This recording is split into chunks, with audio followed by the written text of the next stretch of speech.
update uli po tayo. Kasama pa rin ang ating weather dito na laging may panahon para sa'yo. Tita Alvin, gaano ba kainit today?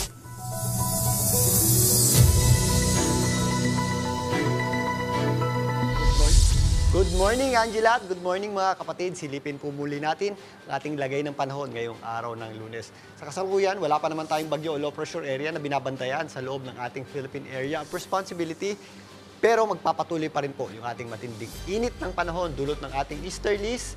Maliban lang sa ilang bahagi ng Mindanao, yung ibabang bahagi na ito, dahil apektado po yan ng ating intertropical convergence zone. So medyo mataas po yung ating tsansa ng mga pag-ulan dyan at mga possible thunderstorms. Kaya mag-ingat din po tayo dyan. Pero sa kasalukuyan, asahan pa rin po natin ang matinding init ng panahon sa malaking bahagi ng ating bansa.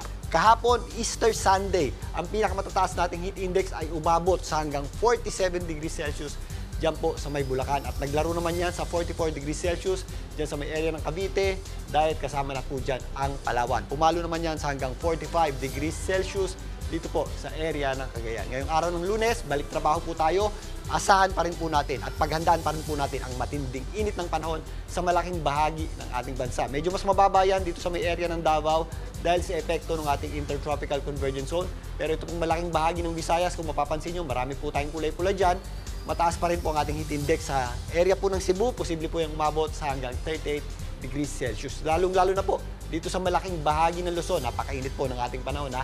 Maglalaro sa hanggang 43 to 44 degrees Celsius yung ating mga heat index dito po sa area ng Isabela, Bulacan, kasama na po dyan ang Cagayan, maging dito sa area ng Tuguegarao, kasama na rin po dyan ito pong malaking bahagi ng Ilocos Region, ang Pangasinan at La Union area. Dito sa Metro Manila, patuloy po tayong makakaranas ng matinding init ng panahon na posibleng pumalo sa hanggang 42 degrees Celsius naman yung ating heat index. Kaya paghandaan po natin yan, lalong-lalo na mamayang tanghali.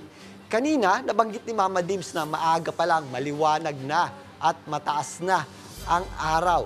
Totoo po yan. After ng March 20 o yung March equinox natin o yung halos pantay ang haba ng umaga at sa gabi, mas humahaba talaga yung ating daytime or yung ating umaga. Magpapatuloy yan hanggang sa June solstice o yung tinatawag nating summer solstice. Yan po ay sa June ha. Yan po yung ating pinakamahaba.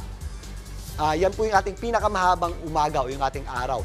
At dahil mas mahaba na ang ating umaga, mas tumatagal din yung ating exposure sa araw at nakakadagdag po yan sa tindi ng init ng ating panahon. At kasabay nga ng unti-unti pang paghaba ng ating daytime at umaga sa mga susunod na araw at mga susunod na buwan, mas titindi pa ang init ng panahon ngayong buwan ng Abril at Mayo. Maganda at mag-ingat po tayo dyan. At yan po ang ating ulat, at yan po ang ating ulat ng panahon. Ngayong araw na ito, muli ito po ang inyong weather, Tito Alvin, na laging may panahon para sa iyo. Mga kapatid, Chiki Roa Puno po. Simulan ang inyong araw na puno ng impormasyong kapaki-pakinabang. Sama na sa isang makabuluhang umaga. Tumutok at mag-subscribe sa social media pages ng News 5.